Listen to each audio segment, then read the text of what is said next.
or something was lying on the rocks. The hell?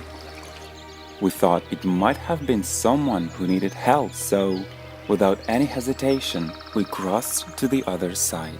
There was a huge tree lying there, and we used to walk on it a lot. When we crossed over to the other side and looked at what was lying on the ground, we realized that this was not a human.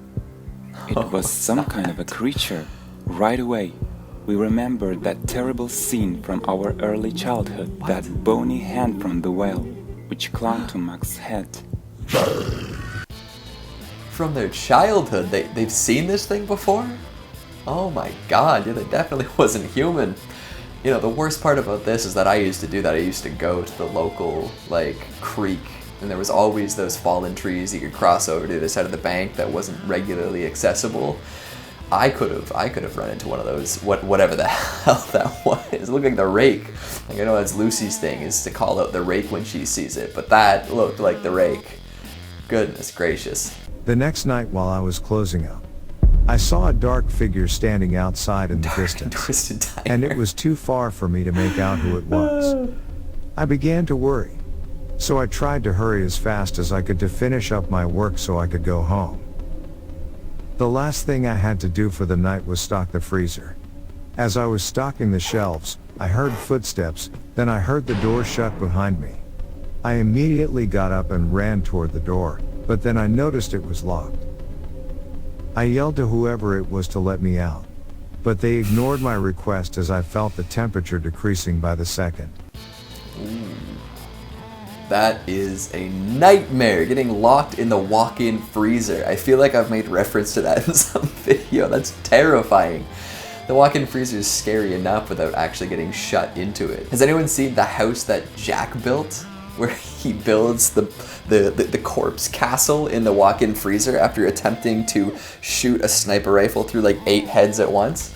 Oh man, I can't even deal with that. I've never worked in food service, and I don't know if I can after witnessing one too many movies where the walk-in freezer was a kill zone. Hello everybody, and welcome back to Top 10 Central Dark, your place for all things horror. I'm your host Keegan Hughes, and as you can see, we're in a bit of a different place right now. We are on lockdown officially, so we've all got to do our recordings from home.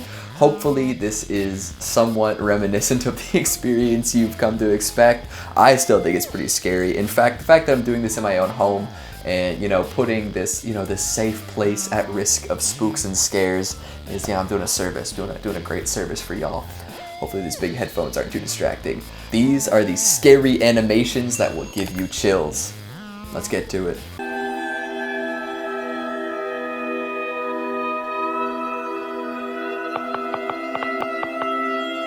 Oh, no. Oh. Why would you do that? No.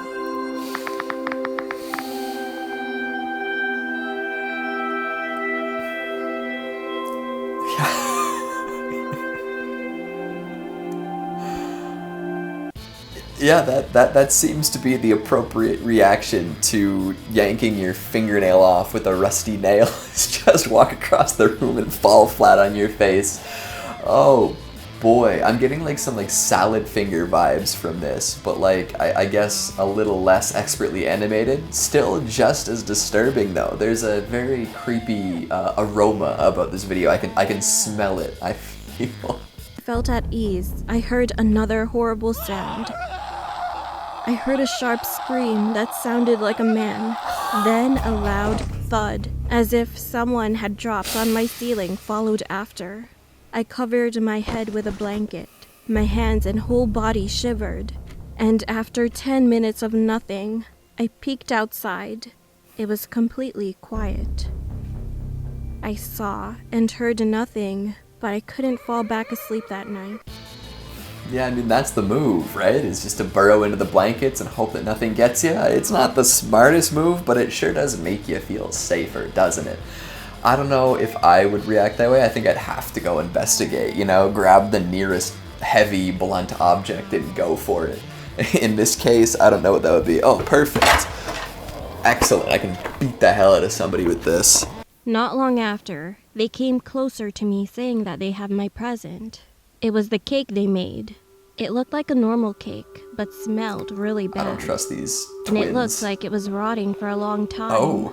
No doubt, I felt disgusted. But soon, I decided not to judge by its looks. So Well, I its looks and eventually it tried one smells. bite. To my surprise, it tasted really good. I proceeded to eat more and more. But then, my eyes suddenly started to go blurry. The last thing I remembered were the twins' big creepy grin, and that I was dragged by them somewhere. What kind of twins are you hanging out with? Why would you eat this mysterious cake they gave you so, like, sinisterly? That's awful. Oh my god.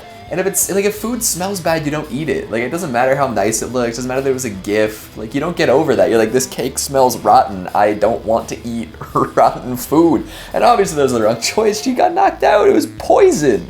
Oh. Sarah! A girl heard her mom yell her name from downstairs.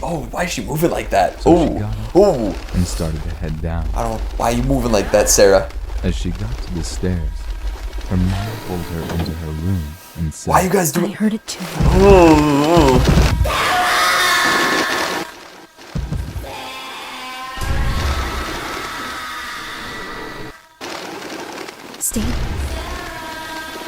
Stay in here and don't make a sound. Oh my god, see, that's a classic creepypasta, very creepy story, but why I think the animation disturbed me the most of all? Why does it look like a neural network made that? Like something that's pretending to be human assumes that's how humans move. I didn't like that one bit. The way their mouths moved, the way her neck was like all wobbly. Even the monster felt more normal than the humans in this. Oh god. This really freaked my friend out. I told him I'd spotted a can of spray paint in the trash a mile back and that someone was probably playing a prank, just to calm him down. The closer we got to our base, the stronger the smell became. When we finally got there, we saw our teepee and felt a huge wave of relief come over us, even though the smell was as pungent as ever. We peeked inside the teepee through the little door flap we had made, and what we saw was haunting. There was evidence of someone living there. Oh. Hold on, how long were they away from their teepee? Oh no. Somebody's just been camping out in their little homemade tent? That's kind of gross. I don't know if I'd like that. I think, I wish I had more context, because it just feels like, were they camping there, or was this something they made like months ago? Because if there's gonna be a rotten smell and somebody living there, they would have had to have been away for quite a while.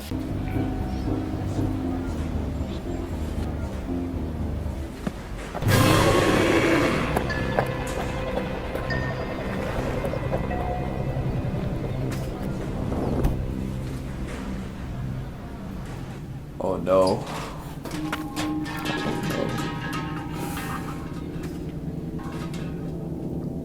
Oh god, no. Oh, is that somebody really happy that they just found a new pet? Or somebody really happy that they just found a new meal?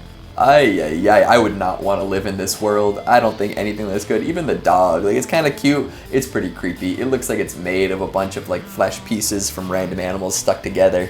First it runs away from that piranha plant eyeball. Next we've got Smiley, you know, Smiley over here, really staring him down from down that alleyway. There's no escape. If I were that dog, it's game over. I go in that trash can and hope that I just become trash. I thought I should do something to help this guy, so I called 911 and drove past him and slowed to a stop at the end of the block. While I stopped at the light, I explained to the dispatcher that there was a man in the road that might need assistance. All of a sudden I hear a loud bang from the driver's side window. I screamed and looked over. A man was pounding on my window, jiggling the handle of my locked car. I looked in my rearview mirror, and there was no man laying in the street. Still on the phone with 911, I screamed, "I'm so scared," to the dispatcher, and I floored it through the red light. Yeah, no, that's the right call. I think that person was running a scam. They were pretending to be dead on the side of the road, so you hop out of your car, and then they take your car and drive. Either that or they beat you with the hammer in their back pocket, and that's equally bad, if not worse. Would you rather have your car stolen or a hole in your head? I I don't know. It's kind of a tough choice in these harsh times we live in. Then I could hear Aina whispering the Lord's Prayer, and my fear alarm started buzzing again. Then Aina tried to talk to Siti, but for some reason, she suddenly shuddered. And I knew the reason. Siti started to mumble the exact words that she had carved onto the cardboard, but this time her voice changed. She sounded like a demon. Her voice was deeper and lower than a man's, and her eyes simultaneously started to turn white. Her mumbling was getting louder, and now she began to scream while shaking her whole body. CT, are you alright? Oh my gosh, you need a glass of water? Maybe go get some fresh air. It seems like you're not having a great day. Like, can I do anything for you before you freak out and tear the room apart? Holy smokes, these two poor other people. What are you supposed to do when your pal just starts like screaming demonic nonsense and shaking? Do you help him or do you run away? I guess it really depends on your comfortableness with demons. And that's all the time we have for today, folks. Thanks for tuning in. Make sure you stick around for some bloopers. I'm sure there's a couple in there. Let us know what you think about the new setup, and hopefully it wasn't too raunchy. All right, we'll catch you next time. Anyone seen, oh, editors, you're gonna have to make me look good in this.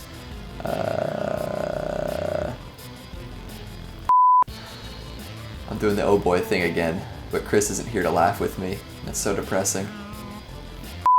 Let's get to the video. I didn't see the title yet. Oh, it's really lagging. Okay, I'll do this one again because it's totally stopped at 6 seconds in. Hopefully it works this time.